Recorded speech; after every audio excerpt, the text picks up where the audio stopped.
Good morning, everyone. In History of the U.S. Constitution, we're at Article 2, the executive or the presidency, and we're going to basically try to summarize the textbook. And I'm going to put up a short film about uh, Harry Truman, when he was president, tried to take over the steel industry as a result of a labor crisis and the ongoing conflict in the Korean theater. And he argued that as the executive and the chief executive officer of the military, commander in chief, that he had the power. His quote was to not have the country go to hell, but basically to take over the steel mills in terms of this national crisis. And that case really analyzed when the president does have power to take executive actions under what concerns and when they don't. And they outline the Supreme Court at the time, which determines really what the Constitution means. We don't get to that until we get to Article 3 and we talk about a famous case called Marbury versus Madison. But we know that the Supreme Court largely gives us guidance on what the different branches of government can and cannot do under the Constitution. And that's really what the history is based upon, is case law. But the Harry Truman case is very important because it outlines the judiciary's understanding of when the president is sort of omnipotent, like when they have a lot of authority. When they are in a mid-grade, they actually use the term Twilight Zone before the Twilight Zone show was even around. And then they talked about ebb tide, or the lowest portion of presidential power and authority, and what realm that would be in. And to this day, that case is considered to be a pretty important interpreting tool of when presidential power exists in certain aspects of their duties. We know, as we start off, Article 2, the Constitution's right up on the on Blackboard now. You should certainly read it. It's in your book as well, too.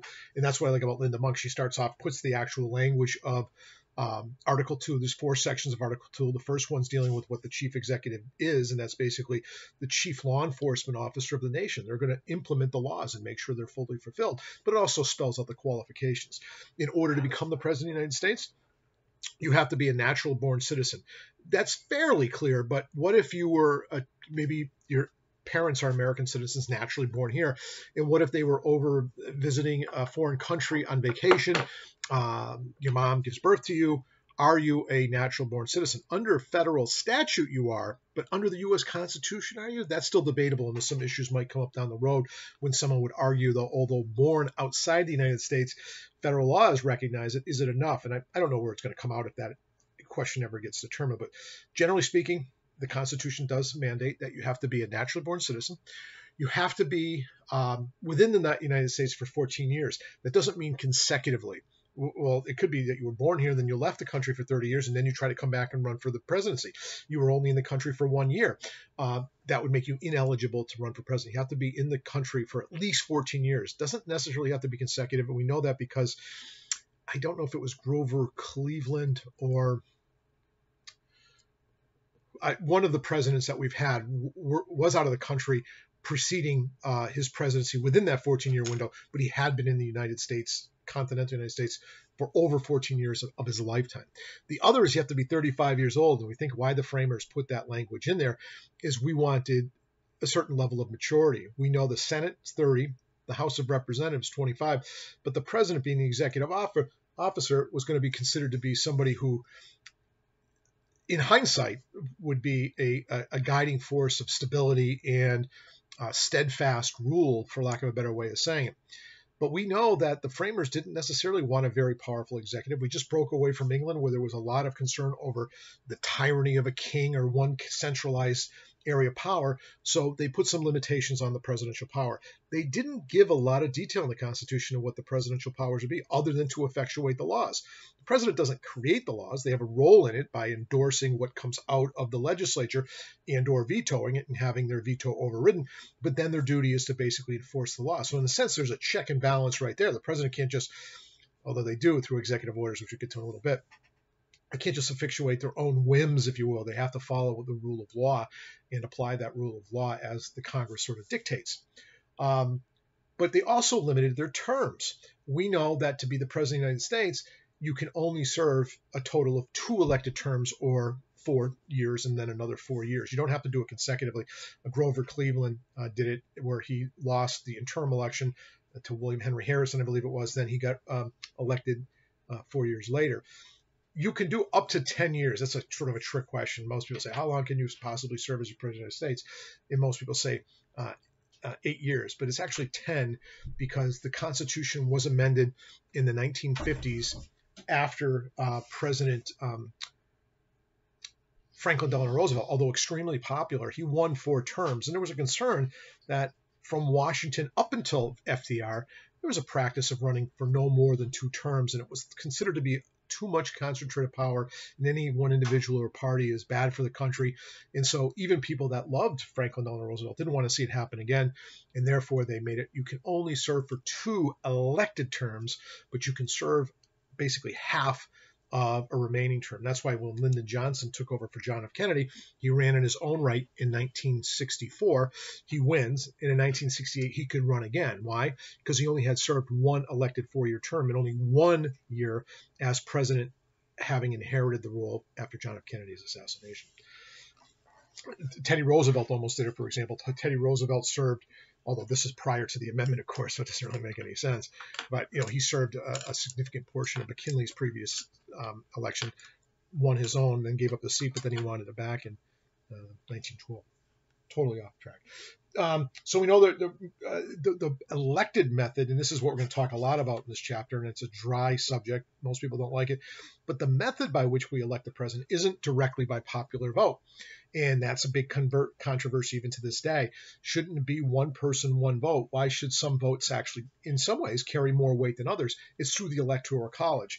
What the framers didn't want was pure democracy. They wanted a filtered form of democracy. And they actually thought that because the state legislatures picked the electors to go to the Electoral College, that there'd be a buffer, that the state legislators would know who would be best to go and make those decisions. We know that's really evolved into a system where the electors are determined by the popular vote within the state, and they usually are picked by party loyalists. So, for example, if the Democratic Party wins Massachusetts, which it almost always does, the Democratic Party will actually select, through its state legislators, leaders in the Democratic Party in the state that aren't serving in the state legislature as electors to serve on the Electoral College. And how many are there? Well, each state gets an elector from how many Congress members you have in the House of Representatives and the Senate. So every state gets at least 2 for each of the 2 senators. And then I think Massachusetts gets another 13. I think we have 13 congressional seats. So it'll be 15 in total. I could be off on that. Don't quote me on that. But it's amazing that some states actually have a lot more power. I think there's, let me see if I underline it in the book. They gave a nice alliteration to it. Let me see if I can find it. I know I underlined it. Yeah, it says in 2008, one electoral college vote represented 177,000 people in South Dakota, whereas in Texas, it represented 716. Because each state is given 2 senators, no matter how small the population is within the state. The argument was that the framers wanted to give more significance to localized issues. Otherwise, if you just ran for the most popular candidate for the nation, you'd run just on national issues. You wouldn't focus on those that are regional and important because you wouldn't have to win that state. And so there is some argument to keep the Electoral College because it forces the candidates to consider local issues on a state level. Otherwise, the state might not support you if you don't seem like you're knowledgeable or care about that are those factors and interests that are unique to your state. Most people don't like the Electoral College. I'm not so sure I'm so fond of it either because it's very difficult to explain how the electoral membership gets picked by the state, basically political party that wins the election within your state. They go to the state house of each state, and I think it's the 3rd December or the 4th, I forgot what it is. There's a mathematical formula for the December date you go, and then you cast your Electoral College vote, and then on January 6th, you go the United States House of Representatives and Senate get together and certify the Electoral College vote. All of these things are considered a buffer from direct democracy. But our society, I think, has evolved in terms of honoring a more direct society, and it would make a clear election process if it were one person, one vote, and we wouldn't have some of the controversies that we had throughout history, some of them recent. Al Gore, for example, clearly beat George Bush in the popular vote. but he did not win the Electoral College. There's no question about it. I'm not talking about fraud or any of that stuff. He lost the Electoral College vote. Hillary Clinton clearly beat Donald Trump in the popular vote. He clearly beat her in the Electoral College vote, outside of any argument of fraud or misdeeds done at the electoral ballot box. And in the election of Joe Biden won both the popular vote and the Electoral College vote, but there's a lot of allegations without any real concrete proof of widespread fraud to really undo those factors. But the way in which states determine how the elections will take place are state derived, and therefore we have inconsistencies in whether it's through this electronic means or handwritten ballots or all these other tools that they use. There is an argument, and I think it's a pretty good one, just to quiet the question and not raise so many specters of conspiracy, to have a consistent method of voting throughout the country and maybe get rid of the Electoral College, because some people are really baffled by the fact that a president or a person can win the popular vote, yet they don't get to become the president. Somehow it diminishes the will of the people. That's exactly what the framers wanted. And so you have to recognize that, pure democracy sounds so beautiful. And I remember growing up as a kid all the time, I was really into that whole, nationalist kind of propaganda. Democracy is what Americans are, and we should be proud to support democracy, and we try to support it not only here at home but throughout the world. The reality is what we have here in the United States has never been a pure democracy. We're closer to it now than we ever have been, and if we get rid of the Electoral College, we'll be even closer. The next aspect that I want to talk about with the president's duty, besides executing the laws, which gives him or her, all him up until this point, but we can see an evolution in the political sphere where women will eventually serve as the president of the United States. Right now, the first vice president woman we ever had, Kamala Harris, she may well be the president, or somebody else. So don't think of it as just a male job. So if I speak in the masculine, I don't mean to be misogynistic or anything like that. But the president of the United States has a significant power because they have the power to enforce the law. They are in charge of what we call the bureaucracy. The government bureaucracy is almost all under the presidential thumb of power. They have 14 cabinet heads. Those cabinet heads have authority over many different federal agencies that enforce law. Very significant degree of power. And there's a certain argument the president has certain powers to vigorously enforce some laws while let others fall into the swayitude or unpopularity or unenforcement.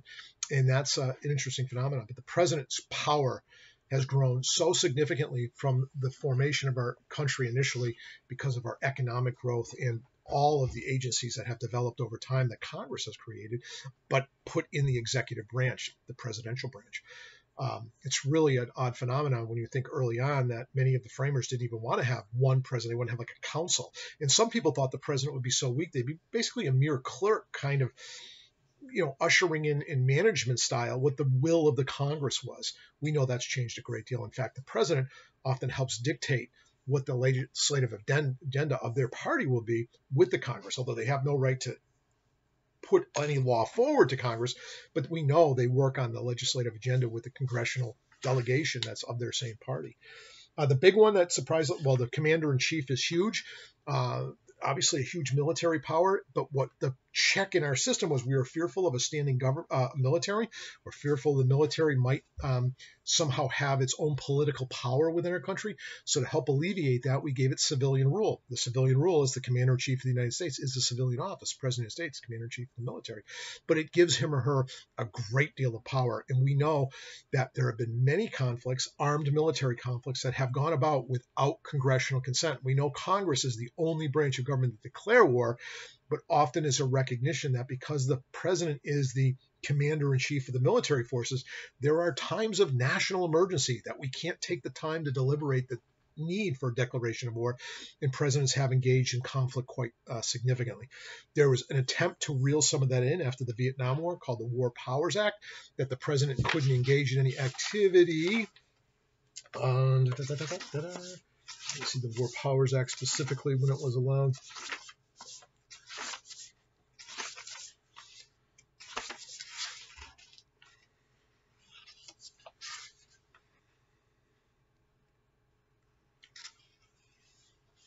Of course, I think it was 73, but it basically tells the president that if they don't get congressional consent within a certain period of time, that the military action that the president is engaged in must be withdrawn. And it's a significant reduction. There's people that still argue to this day the Supreme Court hasn't decided whether the Wars Power Act is in fact a constitutional provision. And it's here, right here. It says the president, Richard Nixon, tried to veto the Wars Power Act, but among other provisions, the law limited the power of the president to deploy combat troops for more than 60 days without the approval of Congress. Congress has fairly consistently honored or approved presidential action for a period of time in almost all the conflicts we've been in, but it's shifted arguably from what the framers first intended in terms of military engagement. The president has a lot of discretion to get us in the game, and the Congress has its power in basically pulling us back from it through funding resources. But the presidential power in terms of military authority is massive, and it's very, very powerful. And some people really resent that, and there's arguments that that's unconstitutional when the president does engage us in these kind of wars. But the argument's always been, just like Harry Truman would say, although Harry Truman didn't do it, but Harry Truman probably would have if he did have to engage in armed conflict without the consent of Congress, that you just can't let the country go to hell. Or another famous quote by Justice Jackson, the Constitution is not a suicide pact. Sometimes we have to engage in things and not always follow the rule of law down to the devil of the detail, as long as the intentions are for the best interest of the country. And when you're in control of the military, sometimes you have to act quickly. But we know the power of the purse string and the War Powers Act can pull back us from initial engagement in military theaters. But we know military can have an unbelievable, massive strike within a 60-day period. So the War Powers Act, I think, is not nearly as significant as it sounds. And we know that the State of the Union is Article 3, and we talk about impeachment in Article 4. And unfortunately for impeachment, we might as well talk about that because it's here and now, or just recently here in the United States with our previous president, Donald Trump. I'll talk about that in a second. It talks about the president also has the power to name the members of the executive board, also all of the judiciary and all the administrative bodies in the federal government, with the consent of whom? The Senate. And that's a mere majority vote, but it's a very powerful check. So the president has the power in some ways over the judiciary by picking its membership, but the Senate acts as a safety valve, and they have to get the approval of the Senate. And a lot of people say, well, the Senate almost always rubber stamps it. It's rare for a candidate in the judiciary gets shot down by the Senate. But don't you think that the president is savvy enough to know that if I'm going to appoint someone to the Supreme Court of the United States, they probably should have ferreted it out a little bit whether they're going to be a controversial pick or they're likely to pass muster in the United States Senate, absent some kind of surprise during the Senate hearings on these things. The other thing the president's given specific power to do is he is the chief foreign affairs officer. No state, no congressman, no senator, no body at all has any power to negotiate with foreign nations except the president of the United States and the executive. Obviously, the president often delegates some of that duties to their Secretary of State and their Foreign Affairs Office officials, but it's the president that negotiates those terms. Now, any agreement that comes up with a foreign nation that has a binding obligation to do something or refrain from doing something under law needs to be approved by the Senate, 2/3 of the Senate. So the president has a lot of checks and balances against the Senate when it comes to entering into foreign affairs, but they are our chief voice as to how we deal with foreign nations. And we know sometimes the presidents have had difficulty getting certain agreements or understandings approved by the Senate. So they come up with these so-called presidential agreements, and they're only valid during the time that president's in office or until such time as Congress makes a law in contradiction of it, and it will shoot it down. So these kind of informal agreements with foreign nations, many presidents have entered into because they recognize the inability to get the Senate to approve it by a 2/3 vote. And so what do? They come to these, I call them gentlemen's agreements, probably a poor term, but these general agreements with foreign nations usually are honored while that person's in office as a president. But we know after that president's out, unless we have a new president that has the same philosophy and mindset, that executive understanding with a foreign nation is likely to be dissolved. Or if it's very unpopular with the Congress will pass a law basically nullifying the president's action because they never got approval of 2/3 of the Senate. I'm looking at the outline. Yeah, foreign policy, very powerful tool that the president has besides executing the laws of the nations internally. The power over foreign affairs and foreign policy is very powerful. And I know a lot of the controversy over people when they're running for office, they say, oh, we heard that the president-elect was talking to some foreign nation, and everyone acts surprised. I don't find that troublesome because they are seeking, or either they're running for or are about to take over the office of the executive, and that's one of their main jobs. As long as they're not doing anything for self-dealing to benefit themselves or their family, that's an annulment, a monument clause in the Constitution that bans that. Other than that, that's their job. So I don't know why people seem to, President so-and-so talked with so-and-so, or they're very friendly with this other nation. That's part of their power in the Constitution. And I love this, that some people thought now I'm reading through Linda Monk's review, and I think she's fantastic. She says, nothing more than an institution carrying out the will of the legislature. That's what Roger Sherman from Connecticut thought, the power of the president, be very administrative in nature and not really be nearly as significant as it is today. And that's why I think some people call it the three co-equal branches of government. Framers never intended that. They intended the legislature to be the most important and salient part of government, and the president to be basically a backdoor or backseat driver when it comes to governance. But we know that's changed over time, so that's why I think the philosophy has been kind of evolving into this co-equal branches. They're not co-equal, but the presidency has risen in power over time, especially during times of war. And when you see that video about Harry Truman, the court discusses that significantly about when the presidential power is at its zenith, when it's at its twilight zone, kind of a mid-grade, and when it's at its weakest point on any domestic or foreign issue. Yeah, United States versus Nixon. Yeah, and I love this here. They quote, this is one of my things. Some of you, I saw a video about me wanting to become a college professor when I was a community college student, and my buddy who went to community college too, we met there. And it's funny how we both met with these really, we're just regular guys. We didn't know what we were doing, and we started hanging out. And we both graduated from Springfield Technical College, and he went on to UMass, and then to Columbia University, and he became the head of the New York City's, I think, the English department curriculum design. Pretty prestigious type stuff. And my career, and I'm teaching here, and I became a lawyer. But one of the things he bought me was a book saying that someday you're going to return and teach at community college. It was by Arthur Schlesinger Jr. And Linda Monk quotes him here.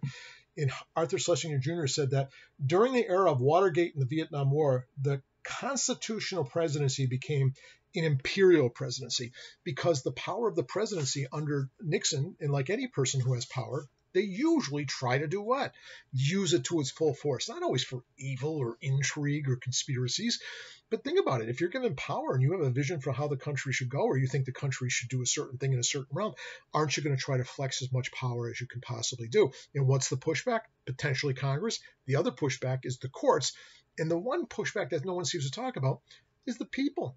If the popular will of the people is so contrary to the way the president's acting, their popularity will wane significantly, and their ability to get work done will definitely get damaged and or hindered. And that, a lot of people don't realize that. And I wish this book discussed this more, because the power does emanate from the people. Remember the preamble, we the people? And Nixon certainly lost a lot of popularity after the Watergate affair. And we know the term of 4 years, the 22nd Amendment after FDR basically said you can only do 2 full terms, and you could do 2 years of an expired term, because the president either resigned or impeached. And we never had a president impeached and convicted. And we'll talk about that shortly. So you can do potentially 10 years. And then the vice president, we know the vice president, at one time, just a little history. I love it's history of the Constitution. We know that weird things happened under the original writing of our Constitution from 1887, adopted in 1889, that on the first contested election, we know, George Washington wins. He does his 2 years, but now it's the first contested election between the Federalists, that's Sam Adams, and the Democratic Republicans, which is neither Democrat or Republican as of today's standard view. It's a very unique era-driven political party. Well, they run against each other. But back in the early days, how the Electoral College was whoever came in first, that's the President of the United States. That was John Adams. Whoever comes in second, that's the Vice President. They didn't have like a shared ticket. So John Adams and Thomas Jefferson, at that point in history, hated each other. So imagine serving, not that the Vice President has very distinct roles other than being the president of the Senate and casting tiebreakers, and hopefully to help the president do their job and give some advice, I guess. A lot of times vice presidents have remained somewhat anonymous and, well, somewhat useless. It's kind of a job I always wanted to be, because it can sound important, but don't have necessarily a ton of responsibility. Although you are, that old saying, one heartbeat away from becoming the president of the United States. So they didn't fix it then. But after that, in the election of, I think it's 1804, Thomas Jefferson runs again against John Adams, but his running mate is Aaron Burr, very dark figure in political history, very interesting political figure in history. Aaron Burr and Thomas Jefferson get the same exact electoral college vote, even though it was understood that Aaron Burr was kind of running for vice president. Aaron Burr, being Aaron Burr, says, well, wait a minute, I'm tied. And what do we do if you don't have a majority? The 270 back then, it was much less than 270 of the electoral college votes. It goes to the House of Representatives. The House of Representatives then would pick. Well, you got to remember the House of Representatives still had a lot of Federalists in it that hate Thomas Jefferson. There's plenty of people that hated Aaron Burr, and they hated each other. And then Hamilton, who did not like Thomas Jefferson, finally got the New York delegation to help Thomas Jefferson win the Electoral College internally through the House of Representatives vote because he despised Aaron Burr even more. We know what happens later. Aaron Burr ultimately kills Hamilton in a duel, but Thomas Jefferson was no good buddy of Hamilton either. Interesting is, so right after that, they passed the 12th Amendment to the United States Constitution, which has a different electoral college ballot for the president and the vice president. But now we know political parties run all the primary schemes, and so you basically vote the ticket now. The electoral college votes the ticket as it is. I always thought about that, because I love politics, and as a kid, I thought about running for office, and I never thought I was, president is what I reach, but I ran for vice president. No one runs for vice president. You try to position yourself in a way that if you can't really capture the presidency, you look like a stable, reasonable, likable person, and maybe you'll get tapped to be the vice president of the States. But no one, not like Massachusetts, where people actually try to run for lieutenant governor. But even then, the ticket usually controls, then the party determines who will be on that ticket.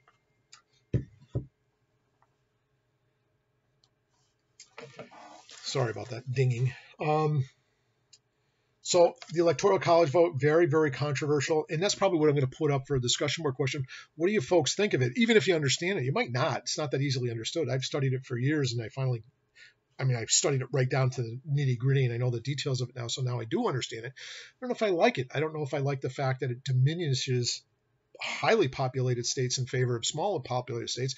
But what's the reality? It's in the Constitution. How do we change the Constitution? You need 2/3 of the Senate, 2/3 of the House to say we need a new amendment. Well, we might get that far, but then what do you have to have? 3/4 of the states. I think it comes out to about 38 states, right?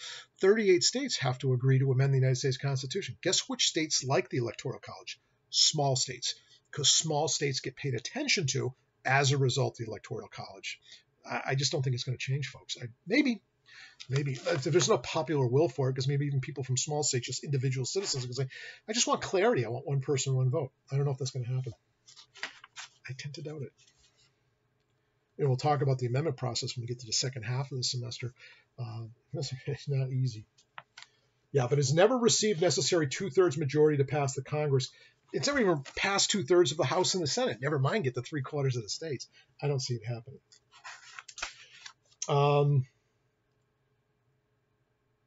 Yeah, and we know there have been three or is it 4 elections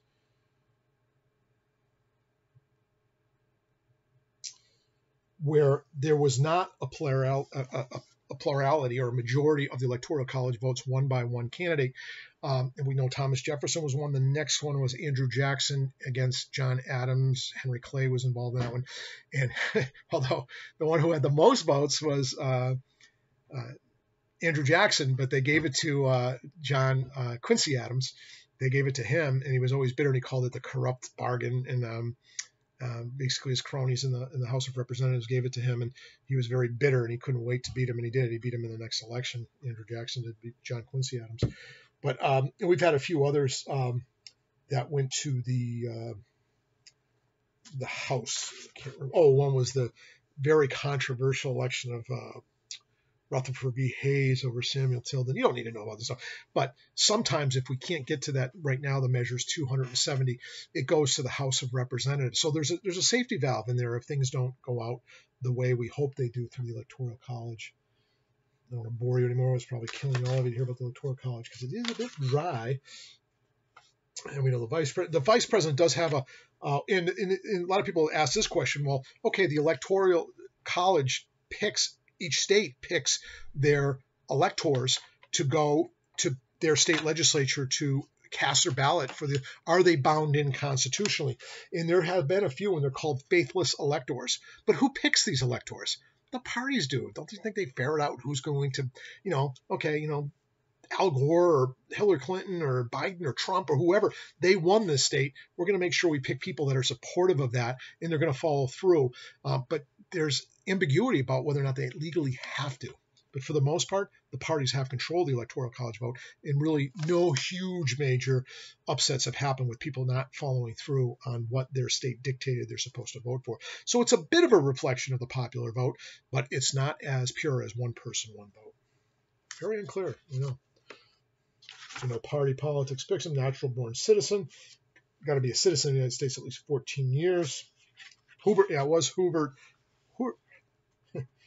Herbert Hoover, I never can say that name well, was out of the country 14 years just prior to becoming president, but he was in the country a total of 14 years. Just didn't have to be consecutive.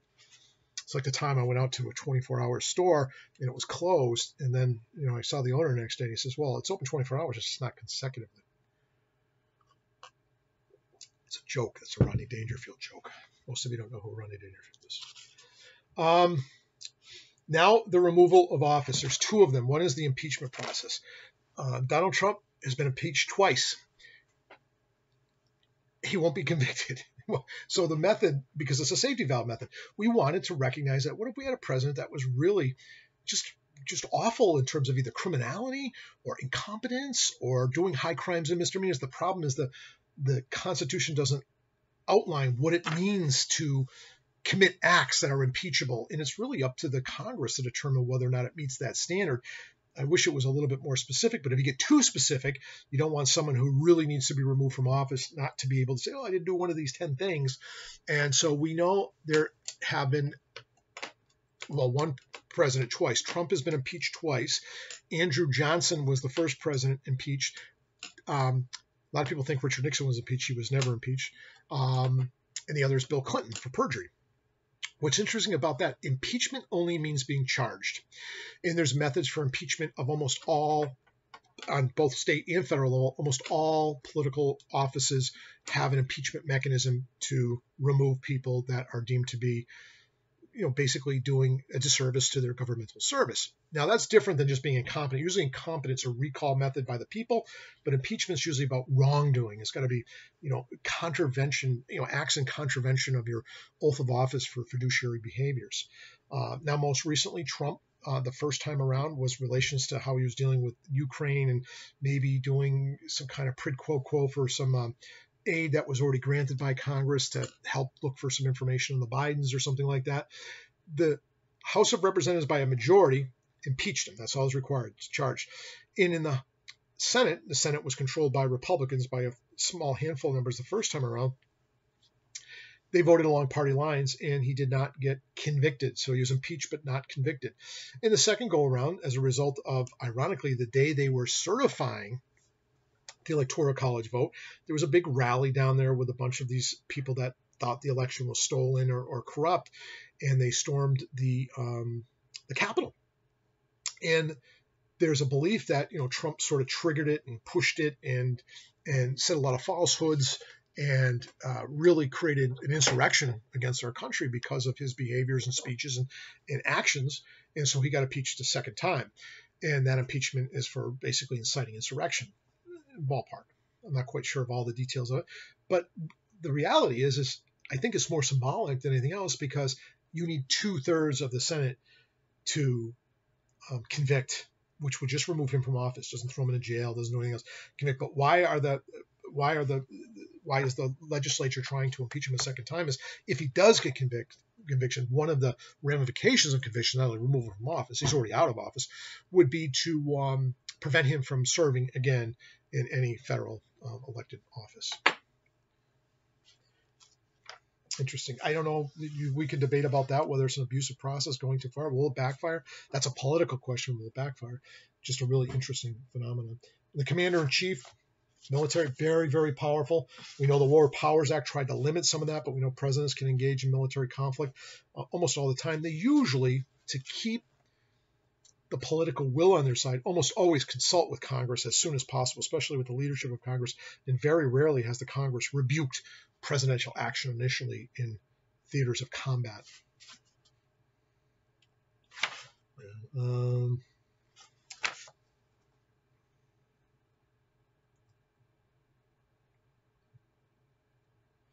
Looking through some of the things I think important. We know that they not only over treaties, but we need 2/3 of the Senate to approve any treaty. We know they often come to these so-called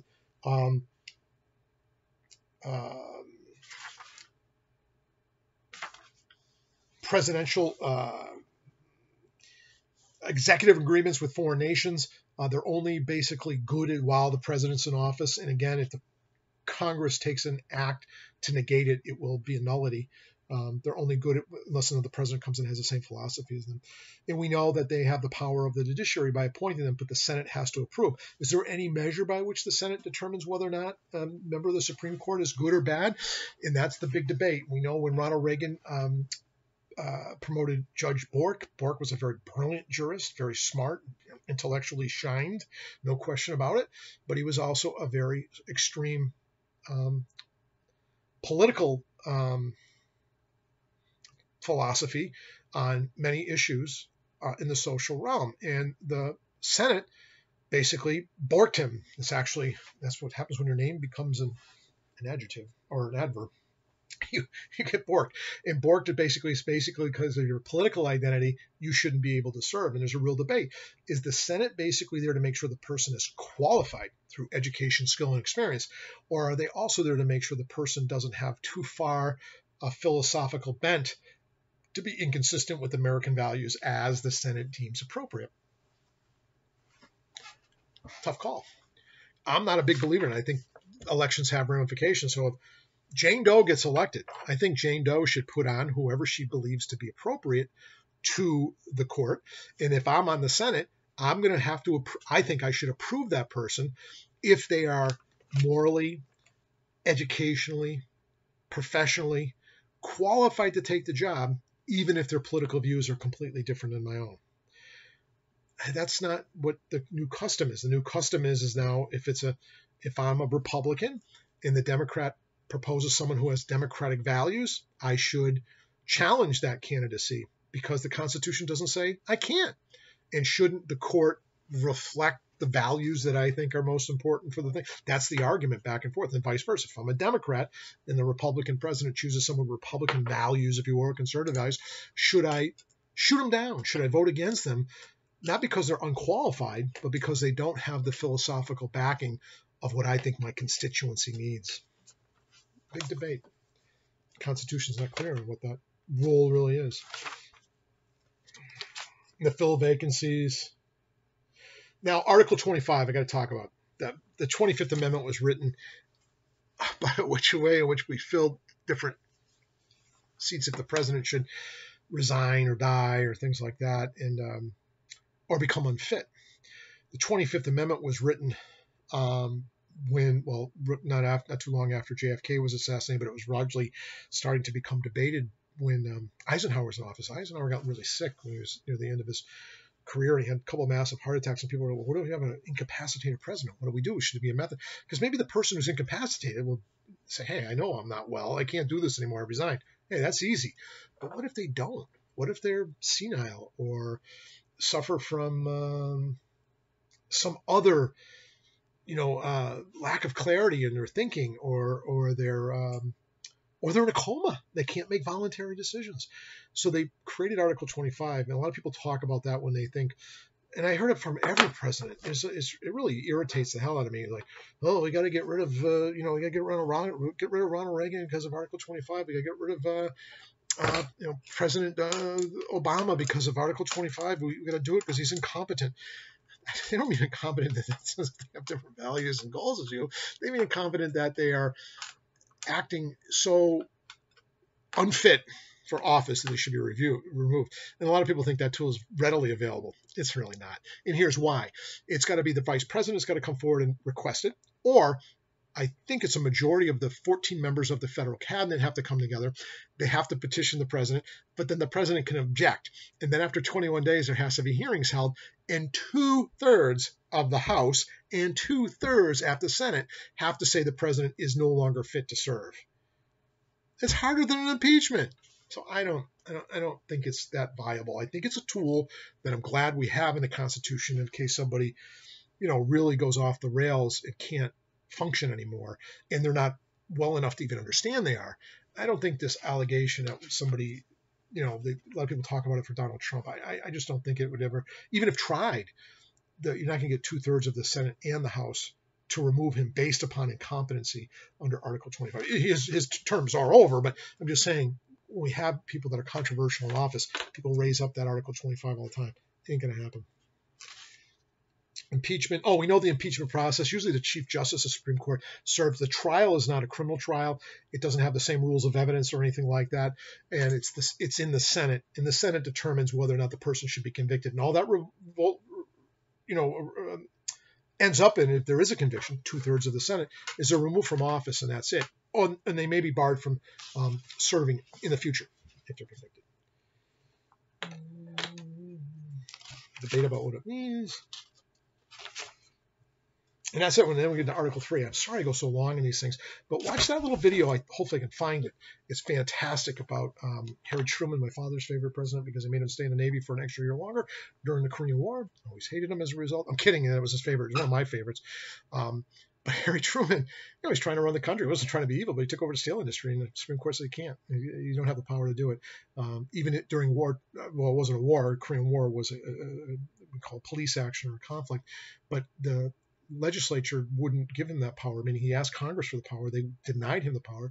So he tried to do it on his own accord, and the owners of the steel industry appealed it to the United States Supreme Court. And the Supreme Court says, when the Congress does not agree with you, and when we're not in immediacy of war, you simply don't have the power to take over private industry like that. It's a real interesting dialogue, and it goes beyond it, talking about how all presidential power is discussed. Otherwise, stay well. Don't be afraid to ask questions, reach out, anything like that.